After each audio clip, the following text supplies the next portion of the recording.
Señor, por este nuevo día, este nuevo mensaje que tú nos permites, Señor.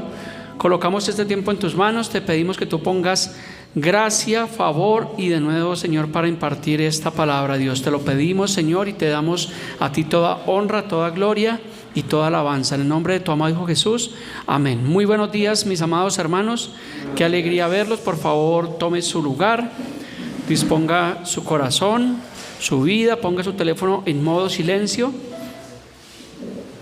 Y de antemano pues quitemos todo argumento que nos impide tener claridad en las enseñanzas bíblicas. Qué alegría en verdad verlos. Estamos haciendo un estudio del libro de Hebreos. El libro de Juan los estamos estudiando el día miércoles, simultáneo, estamos estudiando el libro de Juan, y el día domingo estamos estudiando el libro de los Hebreos, capítulo a capítulo, versículo a versículo. Dios nos ha permitido hasta el día de hoy estudiar los primeros 7 capítulos, 6, perdón, hoy entramos hoy entramos al capítulo 8. Entonces, si tienes su Biblia, por favor, continuando con nuestro estudio bíblico, vamos al capítulo 8 del libro de Hebreos.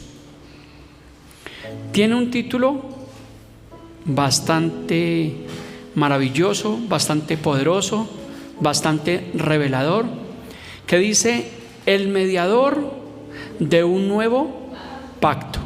Gloria a Dios por ese mediador que sabemos que es Cristo, que es el único mediador que tenemos entre Dios y los hombres, es el Señor Jesús. Entonces, si ya está ahí, si tiene su Biblia, Hebreos capítulo 8, de lo contrario pues aquí están los versículos, pero mucho mejor si usted tiene su Biblia a mano. Hebreos capítulo 8, versículo 1.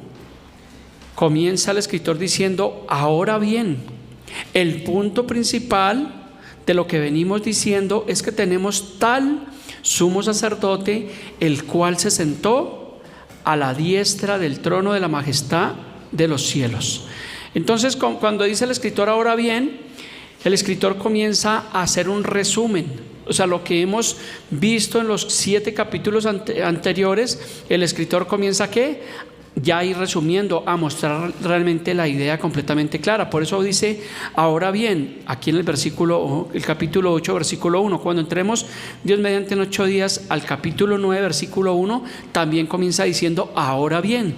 Lo que trata el escritor es hacernos entender de la mejor manera posible y de la manera más sencilla realmente lo que quiere darnos a entender la carta al libro de los Hebreos.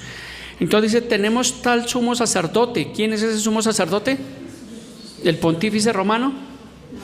No, Cristo. O sea, no un pontífice romano, no un superapóstol de la iglesia actual, sino realmente Cristo.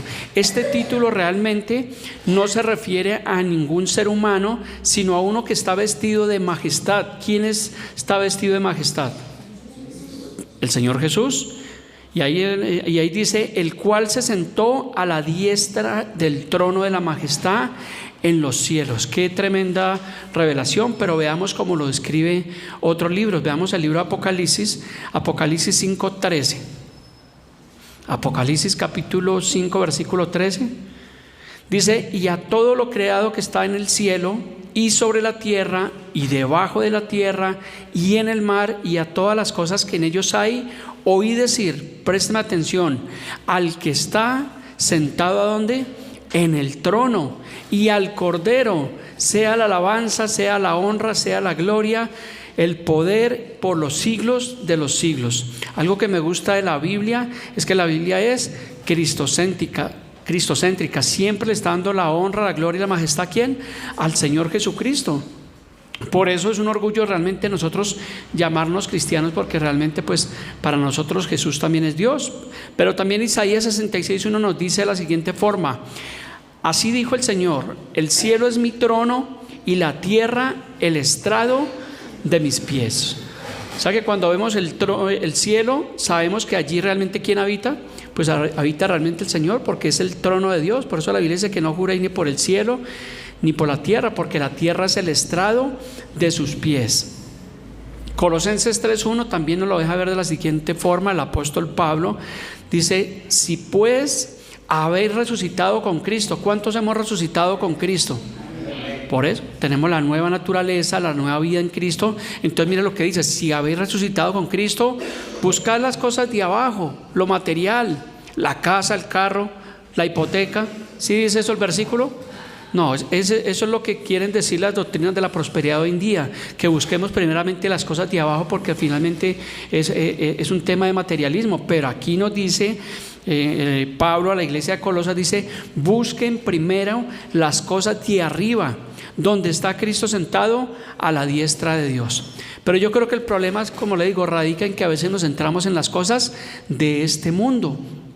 No centramos nuestra mirada en las cosas del cielo, las cosas celestiales, sino que nos basamos aquí en las cosas que vemos, en nuestra debilidad, en nuestra enfermedad, en nuestras dolencias, en la economía, en mi matrimonio, en mis hijos, en todas mis cosas. Nos volvemos egocentristas cuando la misma palabra nos dice que busquemos las cosas realmente de arriba, donde está Cristo sentado a la diestra de Dios.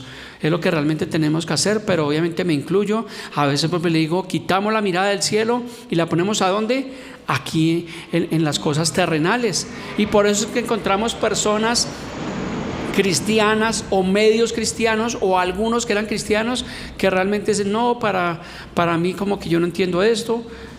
Una familia que venía a la iglesia le argumentó a mi esposa que era que les iba mejor antes de venir a la iglesia, que ahora no vienen a la iglesia porque ahora como que les va mejor que no vienen a la iglesia. Eso es un engaño, eso es una mentira de Satanás. Puede que le esté yendo bien en sus cosas, digamos en sus negocios, en sus cosas, pero no es el orden de Dios. Pero son los argumentos que coloca el diablo, porque el diablo es bueno en colocar argumentos en la mente de las personas.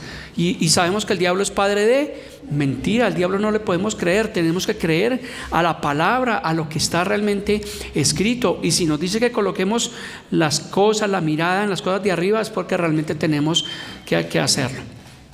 Romanos 8:34 también nos dice: ¿quién es el que condenará?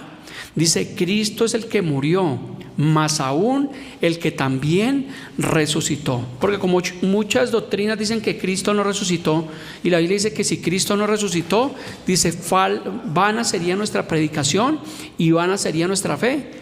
Cerremos, apaguemos y nos vamos, porque si Cristo no resucitó, pues vana sería nuestra fe. Pero la misma Biblia nos está dando la certeza, la garantía, y la Biblia es la palabra de Dios que nos dice que Cristo es el que murió, dice, pero el que también resucitó, dice, el que además de que resucitó está a la diestra de Dios, el que también intercede por nosotros. Entonces encontramos aquí un principio, que Cristo es el que intercede, no es María.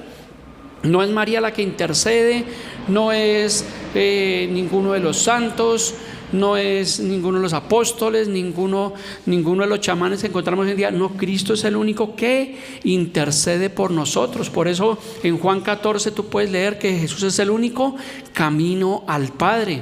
Cuando alguien le pregunte de Jesús, usted remítase a Juan 14, porque Juan 14 realmente nos muestra quién es Jesús, qué fue lo que Él hizo por nosotros, y dice que Él intercede realmente por nosotros, y tenemos realmente al mejor intercesor, el cual es Cristo. También es abogado, porque dice que si alguno hubiere pecado, dice que abogado tenemos para con el Padre. Entonces tenemos abogado, tenemos intercesor, tenemos un mediador, tenemos el que nos perdona, el que nos lava con su sangre preciosa. Cristo es todo realmente para nosotros. Pero la pregunta sería: ¿quién es Cristo para nosotros? ¿O quién es Cristo para ti? ¿Si te has hecho esa pregunta alguna vez? ¿O alguien te ha preguntado? Si yo te preguntara esta mañana y te preguntara ¿quién es Cristo para ti? ¿Tú qué me dirías? Bueno, la religión, bueno, tal vez lo es todo, bueno, como que en algunas cosas en lo espiritual. No, realmente lo es todo. Por eso Colosenses 1:27 dice: a quienes Dios quiso dar a conocer las riquezas de la gloria de este misterio entre los gentiles, que es Cristo en vosotros, la esperanza de gloria. Entonces aquí tiene una respuesta: ¿quién es Cristo en nosotros? ¿O para quién es, o quién es Cristo para nosotros? La esperanza de gloria. La pregunta es: ¿tenemos una esperanza mejor que Cristo? No, realmente no la hay. Él es el único camino, la única verdad. Y realmente pues los cristianos del primer siglo pues tenían presente quién realmente era Cristo. Los creyentes, ¿no? Porque pues habían los opositores de Cristo que lo rechazaron, lo negaron, lo escupieron, lo bofetearon, y finalmente pues fue llevado a una cruz. Pero si preguntáramos o miráramos quién es Cristo para el resto del mundo, ¿qué me dirían ustedes?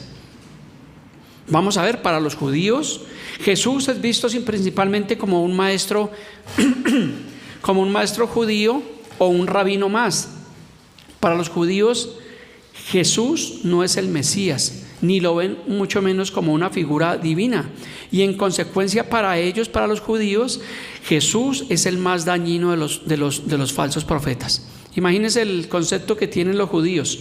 La tierra Israel, lo que se conoce como el pueblo de Dios, que es la Israel sionista, pero realmente ellos rechazan en este momento, más del 90% rechazan realmente a Cristo, porque para ellos el Cristo que yo le estoy predicando en esta mañana, el Cristo que muestra palabra, para ellos ese no es el Mesías. Ellos aún están esperando al Mesías, aún están haciendo preparativos para cuando venga el Mesías, pero cuando venga ese falso Mesías, pues realmente ellos van a ser engañados. Porque a los suyos vino, mas a los suyos no le recibieron. Pero cuando venga otro en su nombre, a ese sí van a recibir. Porque los tiempos de Cristo estaban esperando un gran gobernante con gran poder, tal vez un gran político que cambiara la economía, que cambiara el mundo de ese tiempo. Pero como Jesús vino todo lo contrario, en un asno, nació en un pesebre, hijo de un carpintero, de una familia muy humilde, pues por eso lo rechazaron, porque decían: ¿quién es este? ¿Acaso no es el carpintero? ¿Acaso no es el hijo de José y María? ¿Acaso no conocemos a sus hermanos? Jesús realmente fue menospreciado, y hoy 2000 años después Jesús sigue siendo menospreciado por la gran mayoría del mundo. Lo más triste es que la gente rechaza el mundo, se burla de las enseñanzas de Cristo, se burlan de la Biblia, se burlan de los predicadores. Y pues realmente eso lo está llevando a vivir en condenación, porque el que en él cree, dice la palabra, que no es condenado. Entonces nosotros los que creemos pues no somos condenados, pero los que no creen, ¿qué dice Juan 3:18? Que ya han sido condenados porque no han creído en el unigénito Hijo de Dios. Entonces realmente los judíos, ellos lo rechazan, aunque reconocen que Jesús nació y vivió como judío. La mayoría de corrientes judaicas no lo consideran el Mesías esperado, ni mucho menos un intermediario entre Dios y la humanidad, ni una encarnación de Dios. Pero si vamos a ver por acá cerquita, no tan lejos allá en Israel, sino aquí en Colombia, pues realmente para los testigos de Jehová, Jesucristo es el Hijo de Dios, pero ellos dicen que es creado por el Señor antes de todas las cosas y considerado el primer ser creado por Dios. No es considerado Dios mismo ni parte de una Trinidad. O sea que los testigos de Jehová, ellos niegan la divinidad realmente de Cristo. Para ellos Jesús no es Dios, simplemente es una creación de Dios. Y recordemos que Jesús no fue creado. Eso es una herejía, pretender o creer que Jesús fue creado. Lo mismo para los musulmanes, igual casi tienen el mismo pensamiento que los testigos de Jehová. Ellos hablan de Jesús, pero Jesús es conocido como Isa en árabe. Es un profeta muy importante para ellos, mas no es el Hijo de Dios, es visto como simplemente un mensajero de Dios. Permítame citarles algo del Corán, no vamos a enseñar aquí el islamismo, pero quiero recitar algo del Corán. Dice Corán 3:59, dice: ciertamente a los ojos de Dios la creación de Jesús es como la creación de Adán, a quien creó el polvo y luego dijo sé y fue. Es el mismo concepto teológico que tienen realmente los testigos de Jehová, de decir que ciertamente Jesús realmente es una creación como es Adán. Ellos no niegan a Jesús porque no lo pueden negar, porque está realmente en la Biblia que manejan los testigos de Jehová. Jesús realmente es mencionado en el Corán, pero ellos dicen que simplemente fue una creación como lo fue realmente Adán. Y nosotros sabemos por las mismas escrituras que eso es una completa herejía. ¿Sí tienen claridad en eso? Me alegra que tengamos claridad en eso, porque realmente pues nosotros somos salvos por la fe en el Señor Jesús. Entonces realmente pues podríamos detenernos aquí en este punto y hablar mucho de la divinidad de Cristo. Hay un mensaje que yo les he hablado en ocasiones anteriores acerca de la divinidad de Cristo, y cogemos mucha evidencia bíblica, porque no es un solo versículo, hay mucha evidencia bíblica para soportar que realmente el Señor Jesús es completamente Dios. Continuemos. Hebreos capítulo 8 versículo 2 nos dice: ministro del santuario y aquel verdadero tabernáculo que levantó el Señor y no el hombre. Me gusta también esta parte donde dice que Jesús es aquel verdadero tabernáculo, que es Jesús nuestro sumo sacerdote. Pero la pregunta es, ¿realmente Jesús es el verdadero? Claro que sí, muy bien, sí, eso es. Lucas 7:20, les hago esa pregunta, obviamente son preguntas para confrontarnos, porque vuelvo y le digo, esa pregunta que yo le hago, a veces se la pueden hacer a usted en su casa, se la pueden hacer a usted sus familiares, ¿cierto? Sus amigos, sus conocidos, decirle que si realmente Jesús es el verdadero.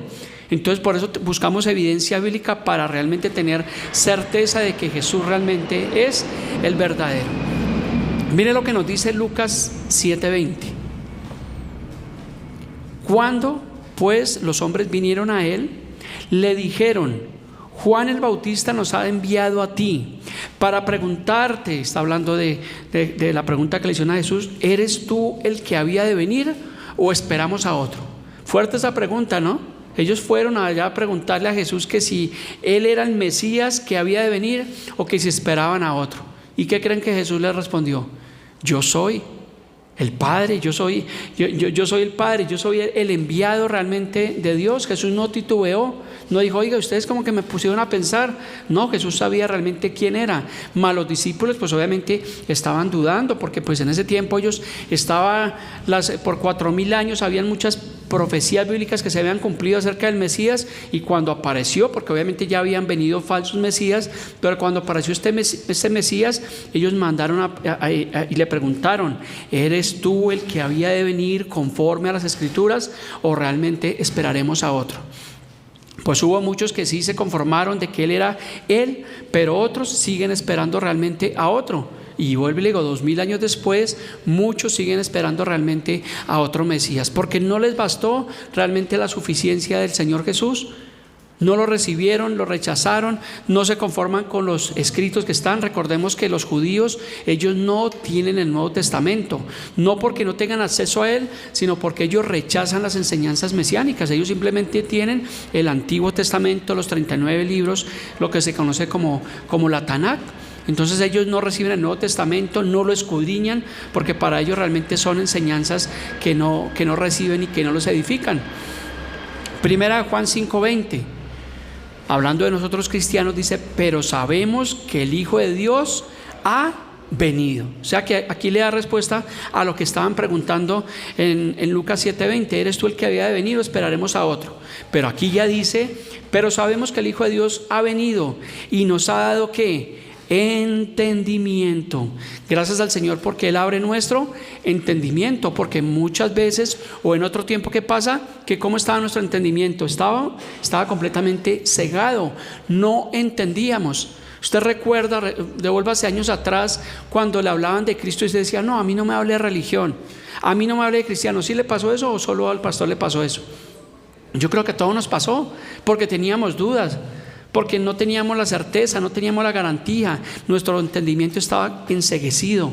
Pero ahora lo que ha hecho Cristo es que ha quitado ese velo y nos ha dado Él entendimiento. Gloria a Dios, porque solo los entendidos entenderán. Y hay mucha gente en el mundo que no entiende. Pueden ser muy sabios, pueden ser filósofos, pueden ser estrellas de cine, pueden ser personas famosas, pero realmente no entienden realmente las cosas y los asuntos de Dios.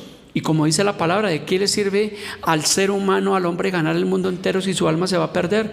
¿De qué te serviría en esta mañana que tú tengas $1,000,000 si no tienes a Cristo? Pero gloria a Dios, tenemos el entendimiento, y es algo que nos puede completamente hacer salvos. Dice que Él nos ha dado el entendimiento para conocer al que es verdadero. Dice, y estamos en el verdadero. O sea que la carta de Juan nos está afirmando, dice, estamos en el verdadero, en su Hijo Jesucristo. Dice, este es el verdadero Dios y la vida eterna. Qué tremenda revelación. Este versículo los testigos de Jehová no lo toleran, o lo tuercen, o lo comprenden a su manera, porque aquí está diciendo que este es el verdadero Dios y la vida eterna, que es Cristo. Algo tan sencillo que no lo pueden entender. Qué tristeza realmente personas que están metidos en ese tipo de sectas, que rechazan a Jesús como Dios, como el unigénito Hijo de Dios, como el Salvador del mundo.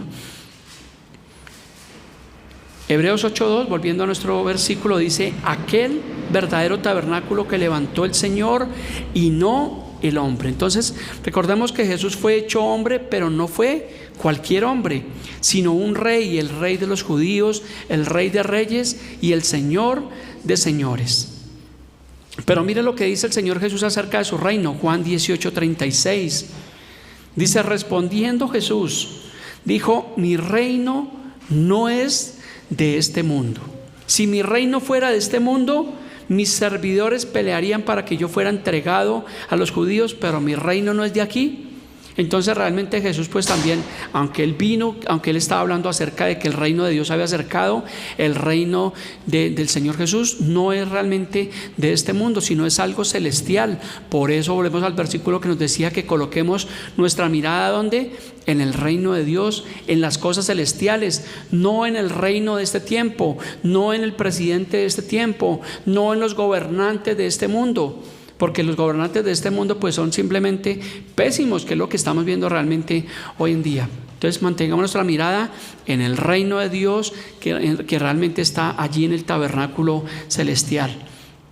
Hebreos 8:3, continuando con nuestra enseñanza del capítulo 8 del libro de Hebreos, de el mediador de un mejor pacto o de un nuevo pacto, dice: porque todo sumo sacerdote está constituido para presentar ofrendas y sacrificios, dice, por lo cual es necesario que también éste tenga algo que ofrecer. Entonces los sacerdotes levitas del antiguo pacto, ellos tal vez no tenían mucho que ofrecer, porque ellos simplemente eran mortales como lo somos tú y yo. Pero Cristo que sí que ofrece. Cristo ofrece vida eterna, ofrece perdón de pecados, ofrece salvación, ofrece una nueva vida en Cristo y ofrece también una nueva ciudadanía. Hoy en día, con la migración que encontramos de muchas gentes que emigran realmente a otros países porque quieren tener una mejor ciudadanía, pues si leyeran Filipenses 3:20, mire lo que dice. Filipenses 3:20 dice: mas nuestra ciudadanía está ¿dónde? En los cielos, de donde también esperamos al Salvador, al Señor Jesucristo. O sea que tú y yo como cristianos creyentes tenemos una doble ciudadanía. Tenemos la ciudadanía celestial y tenemos la ciudadanía colombiana.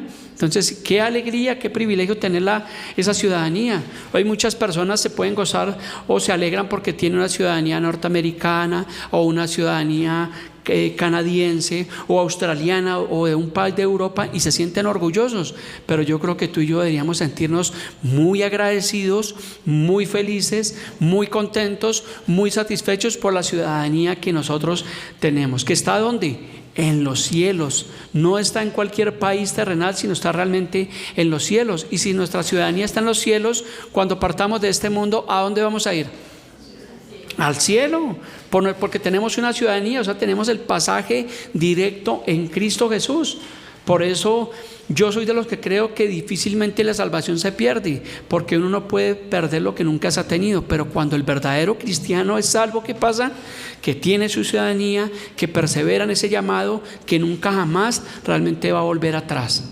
Entonces por eso la salvación digo que no se puede perder, porque el que es salvo siempre va a caminar en la dirección realmente hacia el Señor. El que dice yo era cristiano, yo era pastor, yo era creyente, pues tal vez nunca lo fue, porque nunca nació de nuevo. Fue un simpatizante, fue un tiempo a la iglesia, pero eso no lo hace salvo. Tenga entendido que el día de hoy, por usted estar sentado en una silla, eso no lo va a hacer salvo. Lo que nos hace salvo realmente, ¿qué es? La fe en el Señor Jesucristo. Porque muchas personas pueden argumentar: ah, sí, yo fui a una iglesia, ah, sí, yo leí la Biblia, pero eso no es garantía de ser salvos. La salvación es realmente cuando creemos, y está hablando de tiempo presente. Por eso Juan 3:16 dice: para que todo aquel que en él cree. Si ve que está hablando en un tiempo presente, no dice para que todo aquel que haya creído en algún tiempo o todo aquel que de pronto vaya a creer, sino está hablando de un tiempo presente.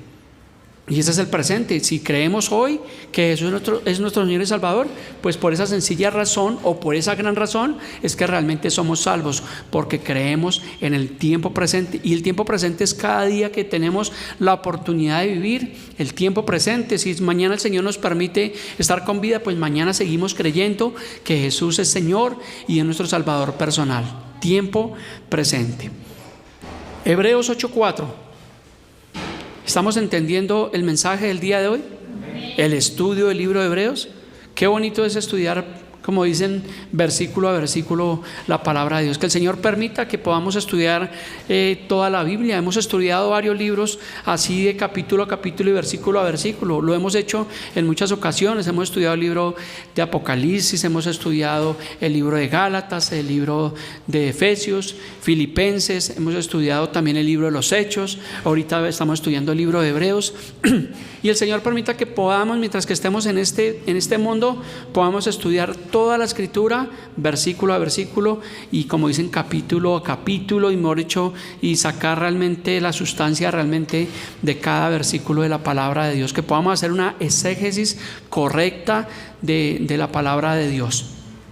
Hebreos 8:4 dice: así que si estuviese sobre la tierra, ni siquiera sería sacerdote, habiendo aún sacerdotes que presentan las ofrendas según la ley. Cuando habla de según la ley, recordemos que esas ofrendas incluían animales, granos, productos, y esa disposición variaba según el tipo de ofrenda y depende de la ocasión. Eso es lo que encontramos según la ley, las ofrendas que habían en el Antiguo Testamento. Y recuerde que ya ese tipo de ofrenda nosotros ya realmente pues no participamos en ella, no hacemos sacrificios de animales, ¿cierto? O no estamos trayendo el trigo, lo que produce la tierra a la iglesia, porque ya no es necesario. Sí, obviamente tenemos que compartir el pan con el necesitado, sí, obviamente tenemos que apoyar la obra del Señor, pero bajo la figura de 2 Corintios 9:7, como lo leemos siempre al final de nuestros mensajes, cada uno como propuso en su corazón. O sea que sí, nosotros como cristianos apoyamos la obra de Dios, pero ya no se puede imponer ni diezmos, ni pactos, ni primicias, ni ninguna de estas cosas, ni la circuncisión, ni la vestimenta, ni guardar los días, los sábados, que es lo que realmente nos dice el libro de Colosenses. Por eso es que nosotros estamos bajo un mejor pacto, y ese pacto está realmente en la sangre del Señor Jesucristo. Hebreos 8:5 dice: los cuales sirven a lo que es figura y sombra de las cosas celestiales. Me gusta que este libro habla de solo cosas celestiales. ¿Se puede imaginar usted todo lo celestial, todo lo bueno, todo lo agradable?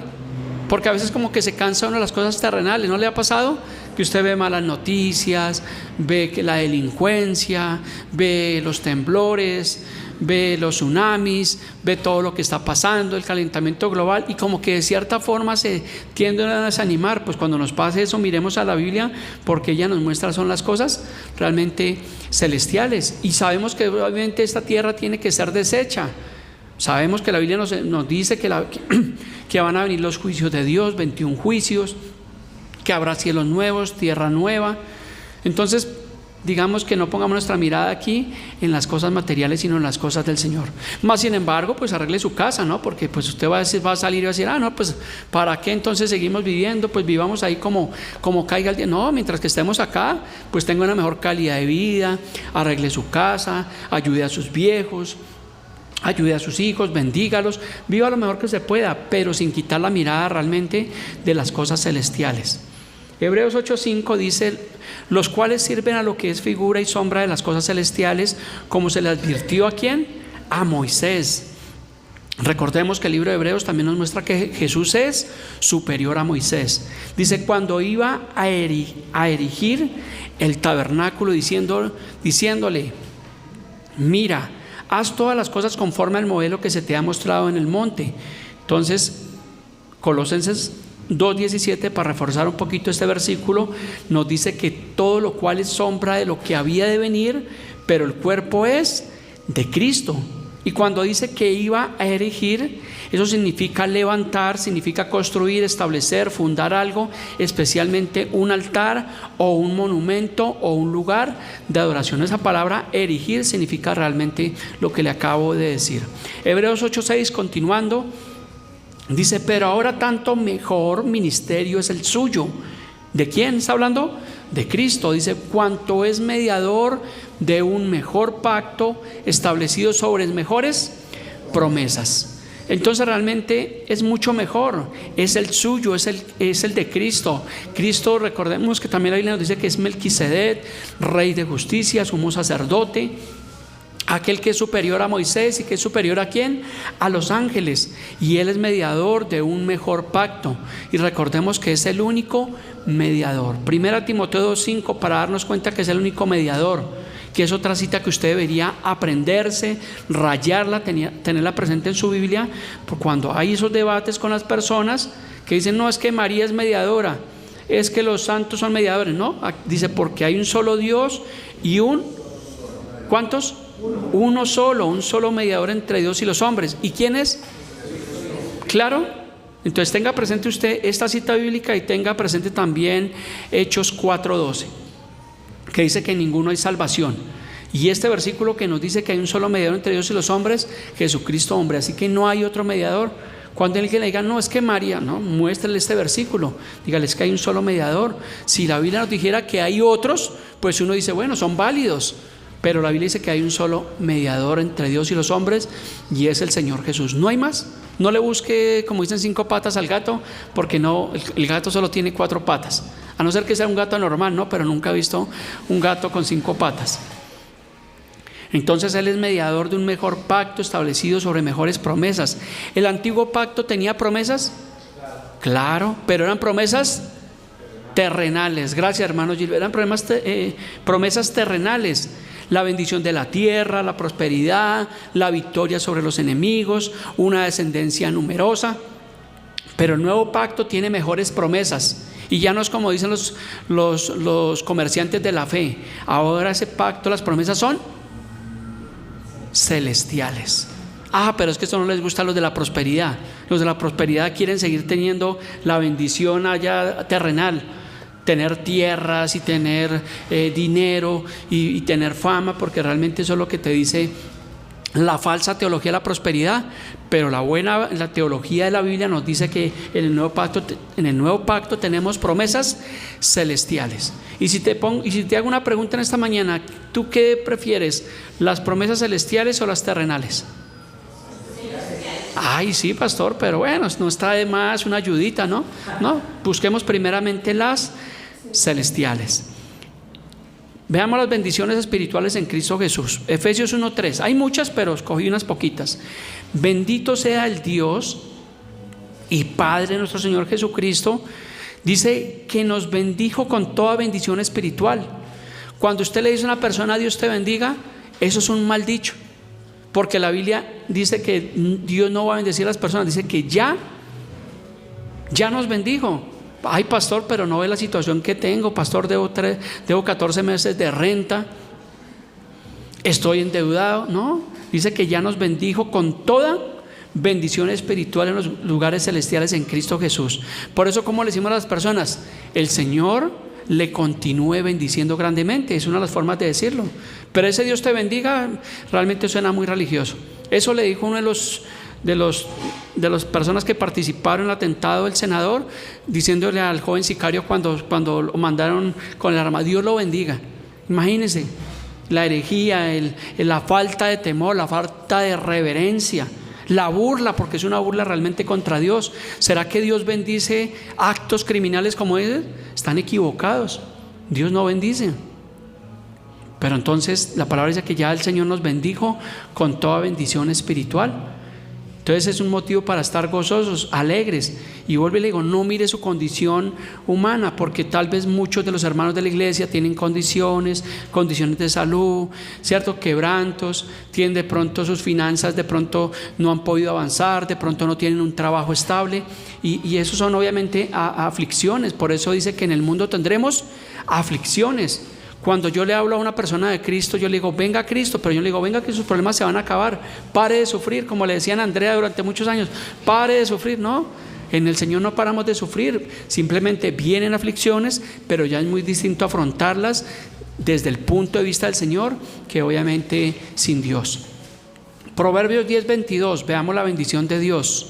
Dice, la bendición del Señor es la que enriquece y no añade tristeza con ella. O sea que la bendición del Señor es espiritual.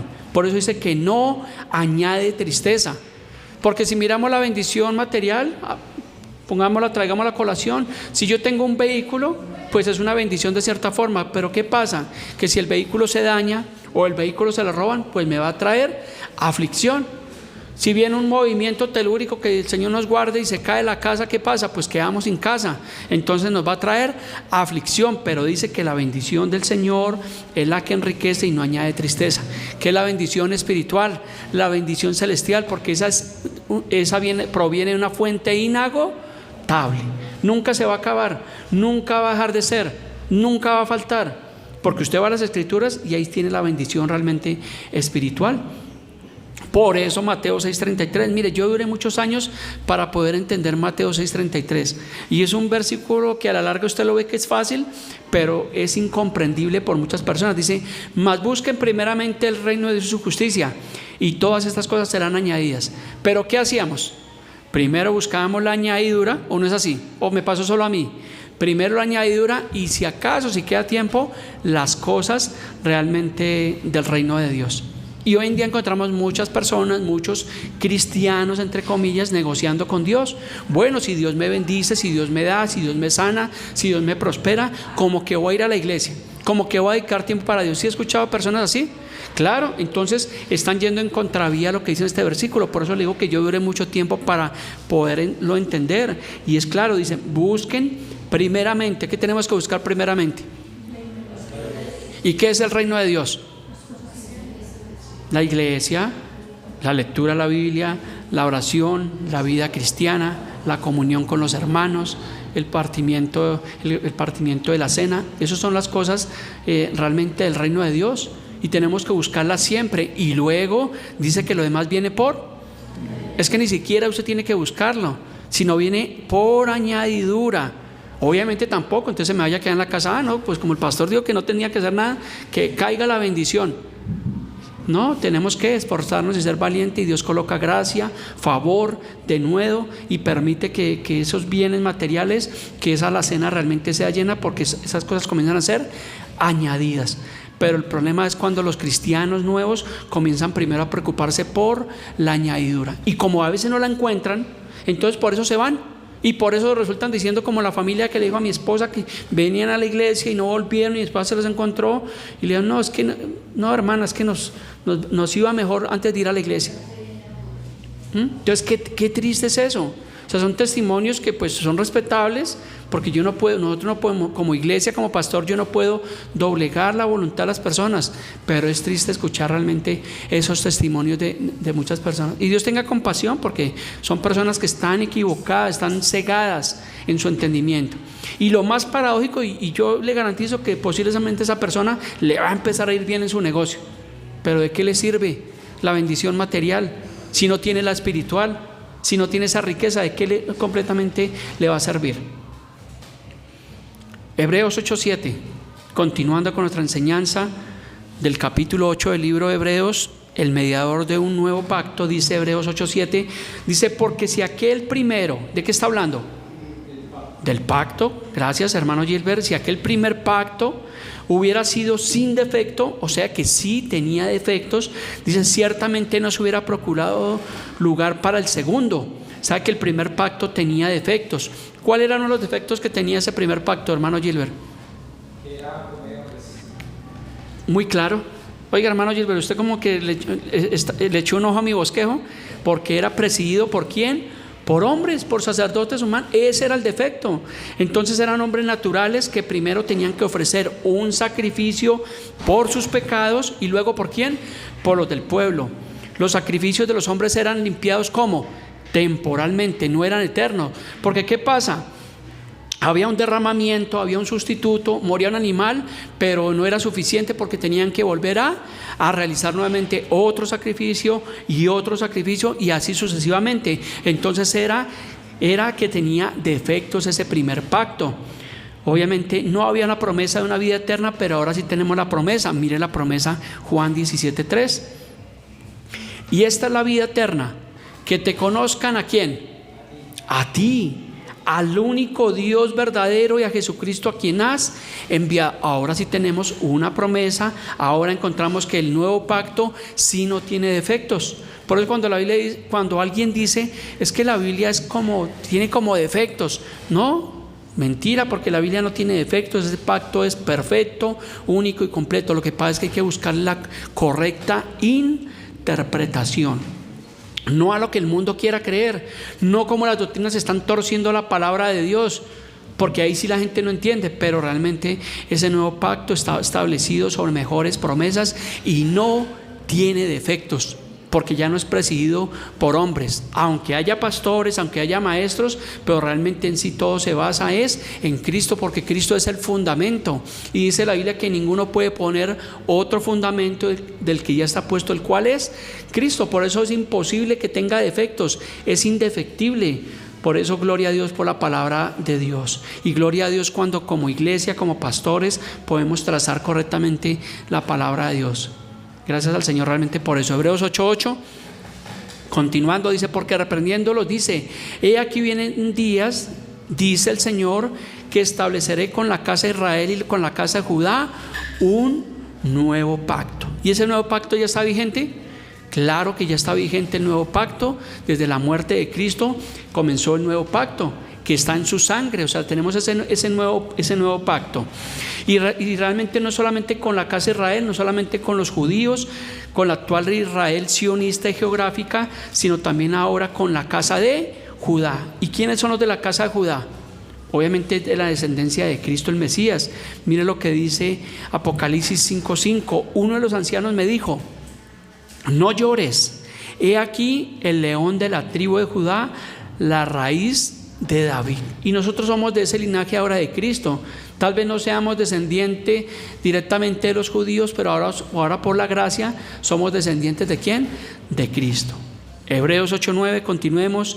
No como el pacto que hice con sus padres el día que los tomé de la mano para sacarlos de la tierra de Egipto, porque ellos no permanecieron en mi pacto y yo me desentendí de ellos, dice el Señor. O sea, lo que el Señor hizo con ese pueblo fue desentenderse, porque el Señor les había dicho: yo los sacaré de la aflicción de Egipto a una tierra que fluye leche y miel. Pero como ellos no permanecieron en el pacto, el Señor se desentendió de ellos.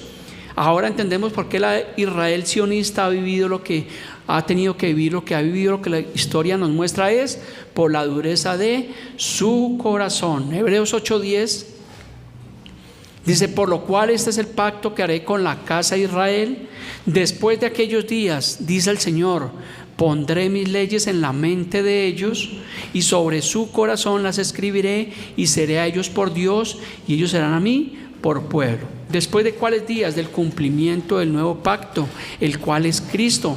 Recordemos que cuando Jesús murió, Jesús resucitó, entró en vigencia ese nuevo pacto establecido sobre mejores promesas, y es ahí donde 2000 años después nosotros seguimos caminando en ese nuevo pacto.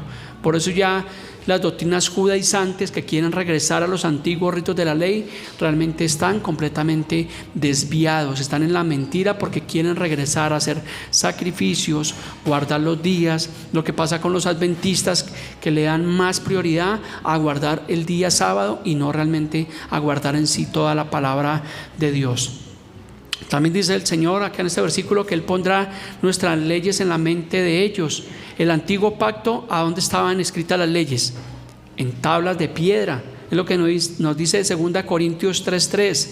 Siendo manifiesto que sois carta de Cristo expedida por nosotros, escrita no con tinta, sino con el Espíritu del Dios vivo, no en tablas de piedra, sino en tablas de carne del corazón. O sea que ahora la ley del Señor ya no está escrita en esas leyes, en esas tablas de piedra, sino está escrita ¿dónde? En nuestra mente y en nuestros corazones. Y ahora nosotros somos el pueblo de Dios. Ya no es solamente los judíos por heredad, sino ahora somos nosotros. Es lo que dice 1 Pedro 2:9. Mas vosotros sois linaje escogido, real sacerdocio. Ustedes y nosotros somos nación santa, somos pueblo adquirido por Dios, para que anuncien las virtudes de aquellos que os llamó de las tinieblas a su luz admirable. Entonces ahora somos ese linaje escogido, ese real sacerdocio y esa nación santa, por la gracia de Dios, no por las obras de la ley, sino por las obras realmente del Señor Jesucristo en la cruz. Hebreos 8:11 Dice, y ninguno enseñará a su prójimo, ni ninguno a su hermano, diciendo, conoce al Señor, porque todos me conocerán, desde el menor hasta el mayor de ellos. Eso que dice acá, que ninguno enseñará a su prójimo ni a su hermano, no significa que no evangelicemos, no significa que no prediquemos el evangelio. Dice, porque todos me conocerán. Pero ¿cómo es la forma de conocer al Señor? Por medio de lo que estamos haciendo, por medio de la predicación, de la exposición del evangelio. Se lo voy a explicar más fácil. Romanos 10:14. Se lo explico con Biblia en mano para que me entienda. ¿Cómo pues invocarán en aquel en el cual no han creído? ¿Y cómo creerán de aquel quien no han oído? ¿Y cómo oirán sin haber quien les predique? Esto fue sacado para una canción muy bonita de Marcos Witt. Dice, ¿cómo pues invocarán a aquel en el cual no han creído? Entonces tenemos que predicar el evangelio, porque si no predicamos el evangelio, ¿cómo van a creer las personas? Dice Romanos 10:15, ¿y cómo predicarán si no fueren enviados? Por eso las iglesias tenemos que preparar, tenemos que capacitar líderes, nuevos pastores, personas que vayan y prediquen las buenas nuevas de salvación.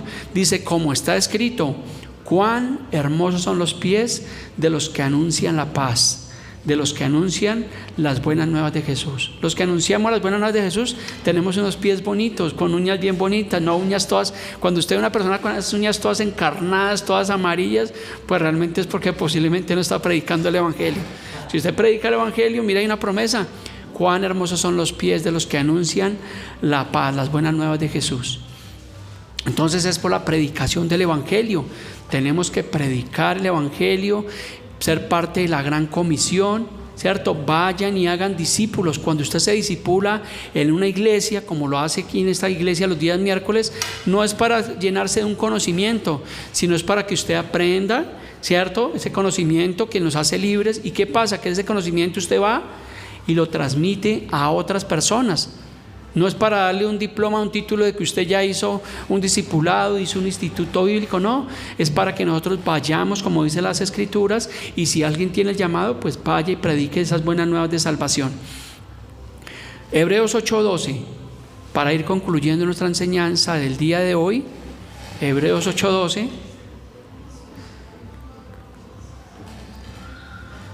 Porque seré propicio a sus injusticias y nunca más me acordaré de sus pecados y nunca más de sus iniquidades. Eso es uno de los beneficios que trae el nuevo pacto, que el Señor ya nunca más se acuerda de nuestros pecados y nuestras iniquidades. Son promesas de vida, promesas que tenemos. Veamos las promesas. Miqueas 7:19. Miqueas es uno de los profetas menores, uno de los profetas que usted difícilmente a veces encuentra en la Biblia. Dice, Él volverá a tener misericordia de nosotros, sepultará nuestras iniquidades y echará ¿a dónde? En lo profundo del mar todos nuestros pecados. Por eso los científicos dicen, o los que estudian el tema del mar, que hay una parte del mar que es tan profunda que allí no pueden llegar ni los buzos ni ninguna, porque es tan oscuro, es tan denso, porque dice que allí en lo profundo del mar el Señor echa nuestros pecados y nunca más se volverá a acordar de ellos. Tal vez si a nosotros alguien nos ofende, ¿qué pasa? Que duramos un poco de tiempo con esa ofensa y así duramos haciendo mala cara y nos ponemos bravos, y puede pasar 1 año, 10 años y nos estamos acordando del agravio que nos hizo ese ser querido, esa persona que nos traicionó. Pero dice la palabra que el Señor echa nuestros pecados en el fondo del mar. ¿Y qué pasa? Que nunca más se vuelve a acordar. Eso trajo el nuevo pacto, esa gracia. Isaías 43:25 dice, yo soy el que borro tus rebeliones por amor de mí mismo. ¿Y qué dice? Ayúdeme a leer. Y no me acordaré de tus pecados. Qué tremenda promesa realmente que tenemos de parte de Dios, que Él ya no se acuerda más de nuestros pecados. Por eso cuando vinimos a Cristo y nos hizo nuevas criaturas, el Señor ya no se acuerda de nuestros pecados. Así que cuando usted vuelva a orar y le diga, Señor, perdóname porque yo era un vil pecador, el Señor, ¿qué te dice? ¿Tú eras un pecador? ¿De qué me estás hablando? Si realmente pues el Señor ya no recuerda, porque Él es una promesa de parte de Dios, Él ya nos acuerda de nuestros pecados. Eso es lo que nos habla el libro de Efesios de la nueva vida en Cristo. Segunda de Corintios 5:17 dice que si de modo que alguno está en Cristo, nueva criatura es. Dice que las cosas viejas pasan y Él hace todas las cosas nuevas. Así que ya no te des golpes de pecho por el pecado que cometiste hace 5, 10, 15 años. Pues ya el Señor perdonó nuestros pecados y lo más tremendo es que no se vuelve a acordar de ellos. Eso es lo que trajo, uno de los beneficios que trajo realmente el nuevo pacto establecido sobre mejores promesas. Y el último versículo para terminar nuestra enseñanza del día de hoy, concluyendo con nuestro estudio bíblico del capítulo 8 del libro de Hebreos, el versículo 13. Dice: al decir nuevo pacto, ha dado por viejo al primero. Y lo que se da por viejo y envejece, ¿qué pasa?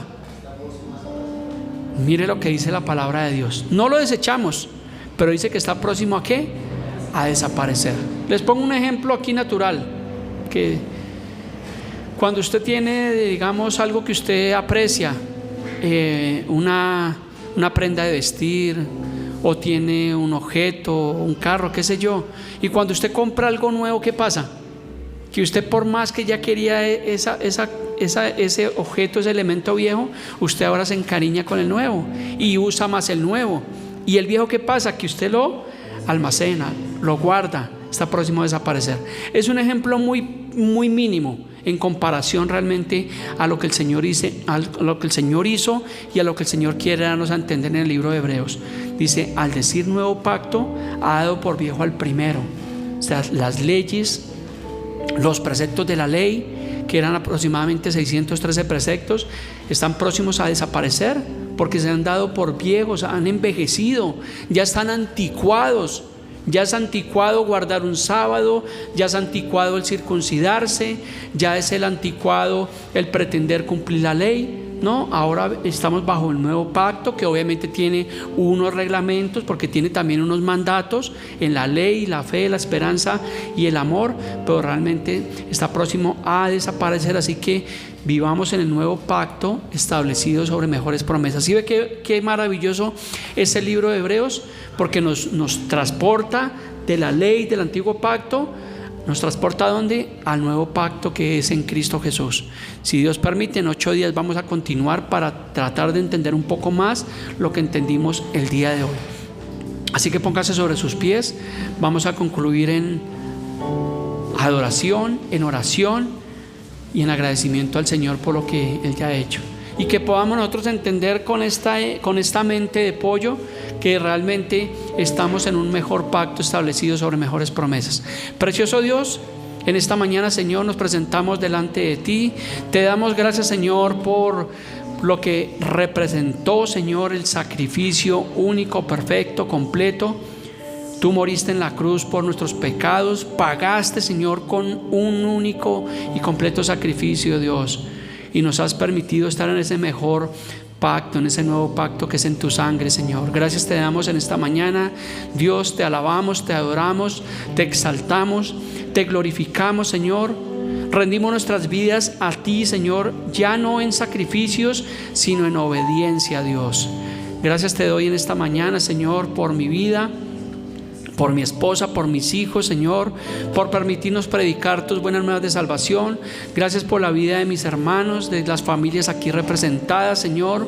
Hoy colocamos nuestras cargas delante de ti, Señor. Toda persona que tiene una necesidad, que tiene una enfermedad, que tiene tal vez, Señor, problemas económicos, Dios, sabemos, Señor, que tú ya lo has hecho, Señor, porque ya nos has bendecido y mucho mejor con esas bendiciones ricas y espirituales, Dios. Te doy gracias en esta mañana, en el nombre de tu amado Jesús. Amén.